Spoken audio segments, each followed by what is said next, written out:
എല്ലാവർക്കും സലു സിമ്പിൾ റെസിപ്പീസിലേക്ക് സ്വാഗതം. ഇന്ന് നമുക്ക് റെസ്റ്റോറൻറ്റിലൊക്കെ കിട്ടുന്ന സാൽന എങ്ങനെയാണ് റെഡിയാക്കുന്നതെന്ന് നോക്കാം. അപ്പോൾ അതിന് വേണ്ടിയിട്ട് ഞാനിവിടെ ഒരു 6 വെളുത്തുള്ളി അല്ലിയും ഒരു പീസ് ഇഞ്ചിയും ഒരു പകുതി സവാളയും എടുത്തിട്ടുണ്ട്. അത് മിക്സിയുടെ ജാറിലേക്ക് ഇട്ടിട്ട് ഒരു ബേ ലീഫും 1 ടേബിൾ സ്പൂൺ കുരുമുളകും 1 ടീസ്പൂൺ ക്യൂമിൻ സീഡ് ചെറിയ ജീരകവും 1 ടീസ്പൂൺ പെരിഞ്ജീരകം ഫെന്നൽ സീഡും 2-3 പീസ് പട്ടയും 2 ഗ്രാമ്പും 2 ടീസ്പൂൺ കാശ്മീരി ചില്ലി പൗഡറും 1 ടീസ്പൂൺ മല്ലിപ്പൊടിയും 1 ടീസ്പൂൺ മഞ്ഞൾപ്പൊടി 1 ടീസ്പൂൺ ഗരം മസാലപ്പൊടി ഇത്രയും കൂടി ചേർത്തിട്ടൊന്ന് അടിച്ചെടുക്കണം. ഇതുപോലെ അടിച്ചെടുത്ത ശേഷം നമുക്കിതിലേക്ക് കുറച്ച് ചൂടുവെള്ളം ഒഴിച്ചിട്ട് നമുക്കിതൊന്ന് നന്നായിട്ടൊന്ന് അരച്ചെടുക്കണം. അപ്പോൾ ഇതാണ് നമ്മളുടെ സാൽനയുടെ മസാലക്കൂട്ട് എന്ന് പറയുന്നത്. അപ്പോൾ ഇത് ഞാൻ ഒരു ബൗളിലേക്ക് മാറ്റിയിട്ടുണ്ട്.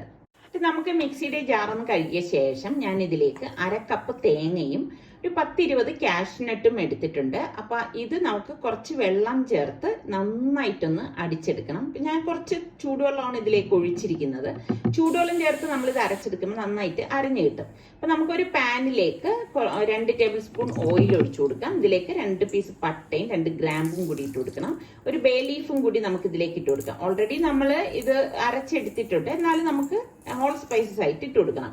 ഇപ്പൊ ഒരു സവാളയും 2 പച്ചമുളകും കൂടി ഇതുപോലെ ഇട്ടിട്ട് നമുക്കൊന്ന് വഴറ്റി കൊടുക്കാം. സവാള ഇതുപോലെ നീളത്തിൽ അരിഞ്ഞെടുത്താൽ മതി കേട്ടോ. ഇതുപോലെ വഴണ്ടി വരുന്ന സമയത്ത് ഞാനിവിടെ 2 നല്ല പഴുത്ത തക്കാളി എടുത്തിട്ടുണ്ട്. അതും കൂടി ഇതിലേക്ക് ഇട്ട് കൊടുക്കാം. അപ്പൊ നല്ല പഴുത്ത കളറുള്ള തക്കാളി എടുക്കുകയാണെങ്കിൽ കറി നല്ല കളറായിരിക്കും.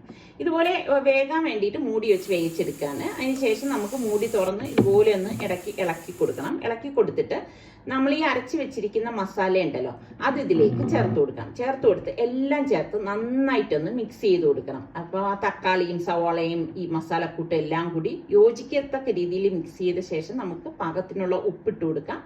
ഉപ്പിട്ടിട്ട് നല്ലതുപോലെ ഇതുപോലെ ഒന്ന് ഇളക്കിയെടുക്കണം. ഇതുപോലെ ഇളക്കിയെടുത്ത ശേഷം നമുക്കിനി ഇത് മൂടി വെച്ചിട്ട് വേണം വേവിച്ചെടുക്കാനുള്ളത്. കാരണം ആ ഒരു തക്കാളി വെന്ത് കിട്ടാൻ വേണ്ടിയിട്ടാണ്. അപ്പം മൂടി വെച്ച ശേഷം നമുക്കൊരു 2-3 മിനിറ്റ് കഴിഞ്ഞിട്ട് മൂടി തുറന്നത് ഇതുപോലെ ഒന്ന് ഇളക്കി കൊടുക്കണം. അടുക്കി പിടിക്കാതെ ഒന്ന് ഇളക്കിയെടുക്കണം. അത് പ്രത്യേകം ശ്രദ്ധിച്ചേക്കണം. എന്നിട്ട് ഇതിലേക്ക് നമുക്ക് കുറച്ച് ഏകദേശം 1 കപ്പോളം വെള്ളം ഞാൻ ചൂടുവെള്ളം ഒഴിച്ചിട്ടുണ്ട്. എന്നിട്ട് ഇതുപോലെ ഒന്ന് ഇളക്കിയെടുക്കുകയാണ്. ഇളക്കിയെടുത്തിട്ട് ഇപ്പൊ കറി റെഡി ആയിട്ടൊന്നുമില്ല. കുറച്ച് മല്ലിയില കൂടി ഈ സമയത്ത് നമ്മൾ ചേർത്ത് കൊടുക്കും.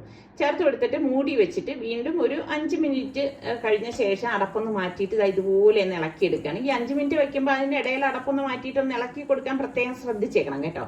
ഇനി നമ്മൾ ഈ അരച്ച് വെച്ചിരിക്കുന്ന തേങ്ങ കാഷ്നട്ട് പേസ്റ്റ് ഉണ്ടല്ലോ അത് ഇതിലേക്ക് ഒഴിച്ചു കൊടുക്കാം. ഒഴിച്ചു കൊടുത്ത് നന്നായിട്ടൊന്ന് മിക്സ് ചെയ്ത് കൊടുക്കണം.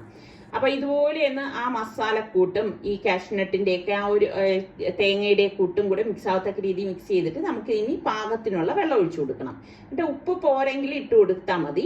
എന്നിട്ട് നന്നായിട്ടൊന്ന് ഇളക്കി കൊടുക്കാം. അപ്പൊ വെള്ളം ചേർക്കുമ്പോൾ തീരെ വെള്ളം പോലെ ആയി പോരുത് കേട്ടോ. എന്നിട്ട് നമുക്കിത് മൂടി വെച്ച് റെഡിയാക്കി എടുക്കാം. വീണ്ടും ഒരു 5 മിനിറ്റ് എങ്കിലും നമ്മൾ ഇതുപോലെ മൂടി വെച്ച് തിളപ്പിച്ചെടുക്കണം. അതിന് ശേഷം അടപ്പ് മാറ്റി ഇതുപോലെ ഒന്ന് ഇളക്കി എടുക്കുകയാണ്. നല്ല മണം വരുന്നുണ്ട്. അപ്പൊ ഇനി കറി ഇപ്പൊ റെഡി ആയിട്ടുണ്ട്. ഇനി നമുക്ക് താളിക്കാൻ വേണ്ടിയിട്ട് ഒരു പാനിലേക്ക് ഞാൻ 2 ടീസ്പൂണോളം നെയ്യ് ഒഴിച്ചു കൊടുക്കുകയാണ്. അപ്പൊ നെയ്യിൽ നമ്മൾ ഇത് താളിച്ചെടുക്കുമ്പോൾ ഒരു പ്രത്യേക ടേസ്റ്റ് ആണ് കേട്ടോ. എന്നിട്ട് നമുക്ക് കുറച്ച് കടുക്, പിന്നെ 2-3 വറ്റൽമുളകും 1/4 ടീസ്പൂണോളം കാശ്മീരി ചില്ലി പൗഡറും കൂടി ഇട്ട് കൊടുത്തിട്ട് ഈ താളിപ്പ് നമുക്ക് ഈ സാൽനയിലേക്ക് ഒഴിച്ചു കൊടുക്കാം. അപ്പോൾ അടിപൊളി സാൽന ഇവിടെ റെഡി ആയിട്ടുണ്ട്. ഇത് നമുക്ക് ചപ്പാത്തി, പൊറോട്ട, അപ്പം ഇതിൻ്റെ കൂടെ ഒക്കെ കഴിക്കാൻ പറ്റിയ സൂപ്പർ കറിയാണ്. അപ്പോൾ ഈ രീതിയിൽ ട്രൈ ചെയ്യാത്തവർ നിങ്ങൾ ട്രൈ ചെയ്ത് നോക്കണം. പിന്നെ നമ്മുടെ ചാനൽ സബ്സ്ക്രൈബ് ചെയ്യാതെ കാണുന്ന ആരെങ്കിലും ഒക്കെ ഉണ്ടെങ്കിൽ സബ്സ്ക്രൈബ് ചെയ്യുകയും ലിങ്ക് ഷെയർ ചെയ്യുകയും കൂടി വേണേ. അപ്പോൾ ഇനി അടുത്ത് നമുക്ക് നല്ല റെസിപ്പിയുമായി കാണാം. അതുവരയ്ക്കും എല്ലാവർക്കും ബൈ ബൈ.